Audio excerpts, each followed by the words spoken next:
whole shit. I text that ass again. Tell them boys to give me 150 M's. I'm coming. You know what I mean? When I start streaming out that, niggas start talking that, stop it, knock it off, cuz. Gervonta Davis and Ryan Garcia have once again seized the spotlight in the boxing world, and the stakes are now higher than ever. These two stars previously delivered an electrifying showdown in March 2023, captivating fans worldwide. Ryan Garcia can't beat Tank Davis, and he knows that. He knows that. He knows that. He shared the ring with him. He knows that. Their fight in Las Vegas didn't just live up to the hype. It shattered expectations, broke records, generated millions, and left fans buzzing.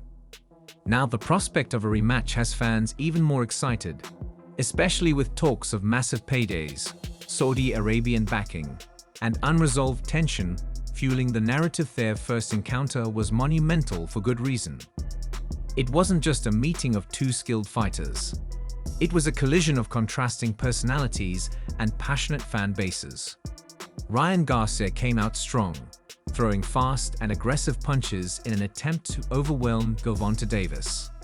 But Davis, known for his composure and aptly nicknamed Tank, stayed calm and calculated.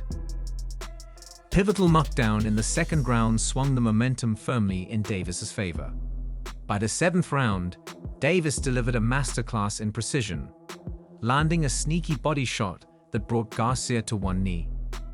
Unable to beat the count, Garcia was counted out, ending the fight in dramatic fashion. Though the bout concluded decisively, the story between these two stars feels far from over. He wanted to fight me because I'm moving up. I'm not doing 140. I'm going 147. I can't make fucking 140. I never even technically fought at 140. I fought every time at 143. My body can't literally go lower than... That event went down as one of the biggest in boxing history, smashing records for ticket sales and earning both fighters tens of millions of dollars. However, for Ryan Garcia, the loss didn't sit well. He has consistently pointed to the weight cut and rehydration clause as major factors in his defeat. Garcia has been vocal about these conditions ever since, arguing that the fight wasn't held on fair terms and campaigning relentlessly for a rematch. Recently, Garcia has turned up the pressure. At Gervonta Davis's latest fight, he made a bold statement by showing up wearing a shirt emblazoned with the words, "Rematch me," making it clear he's not backing down from his demand for another shot at Davis. Ryan, he's crazy. He's crazy. Talk about rematch. He said I was the best at 135 to 42. He said that. He said that. Say he won't fight me again. I'll kick his ass. That wasn't just a statement. It was a direct challenge. Gervonta Davis noticed, of course, and he didn't stay silent. Taking to social media, Davis made it clear that he's open to a rematch, but only if the price is right. "I'll fight Ryan again, no problem," Davis said. "But if they're serious, I'm taxing that ass again. Tell them boys to give me $150 million. I'm coming. Tell them to send that bag," with his bold demand. Davis set the stage for what could be one of the most lucrative rematches in boxing history, leaving fans eager to see if Garcia's camp will meet the terms. Then after what Ryan did in upsetting Devin, I don't even usually care to talk about numbers, but that's a fight that does over 2 million pay-per-view buys. That fight could be Mayweather-De La Hoya territory now.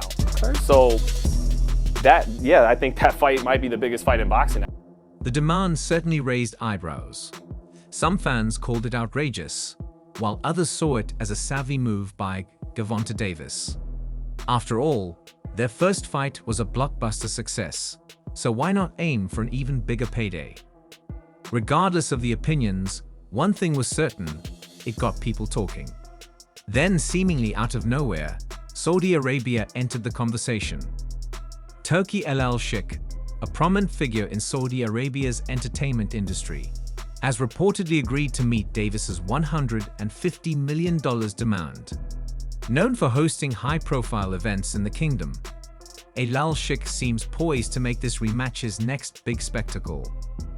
If the deal goes through, it could take the fight to unprecedented heights, cementing its place as one of the most anticipated rematches in boxing history. 140, I'll feel strong. I'll feel fast. Yeah, 140, I'm coming for you.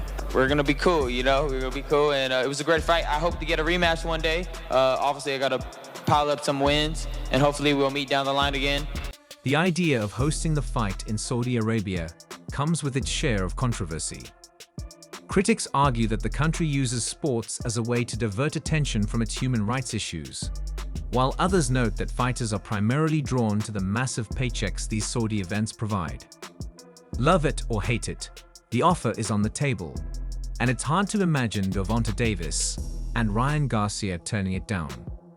A fight in Saudi Arabia would be a global spectacle, attracting fans and revenue from all corners of the world. For Garcia, however, there's another hurdle to overcome: his suspension following a positive test for a banned substance after his bout with Devin Haney. For now, Garcia remains sidelined, adding another layer of complexity to making this potential rematch a reality. Boxing professionals are calling out Canelo Alvarez for allegedly avoiding a fight with Terence Crawford, and Tim Bradley is leading the charge.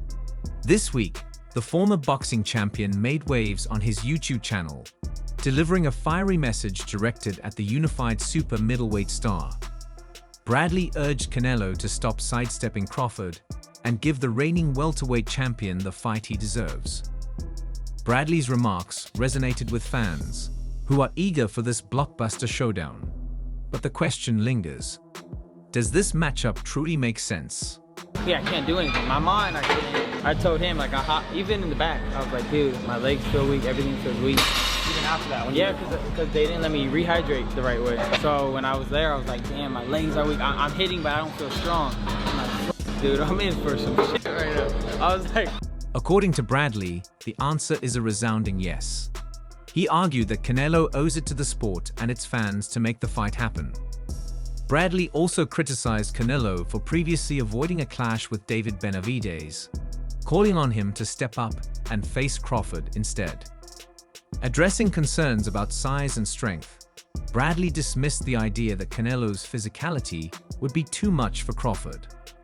He reminded fans that Canelo started his career at 147 pounds, the same weight class where Crawford has thrived, and pointed out that the two fighters are the same height. Bradley's message was clear: the fight isn't just possible, it's the one everyone wants to see. I'm gonna beat this guy, this guy, this guy. I'm gonna get so big that Gervonta has to fight me. And we're gonna do it on the right and fair terms. This is how fair I am. Although I'm gonna be bigger than them, which I am, I'm gonna be a fair, honest man in the new negotiations, and we're gonna do it right, and I'm gonna beat them, and then we're gonna solidify that, and it's gonna be... Bradley's argument may be bold, but there's no denying that a Canelo Alvarez versus Terence Crawford matchup would electrify the boxing world. On one side stands Canelo, the sport's biggest superstar, boasting an incredible 62-22 record. It was like 1 of 1. We had the 5th largest gate ever in history of boxing. That's gonna be hard to top. I think the rematch for me and Tate would go crazy. With 39 knockouts. On the other is Crawford, undefeated in 41 fights with 31 knockouts, widely regarded as one of the most technically brilliant boxers of his generation.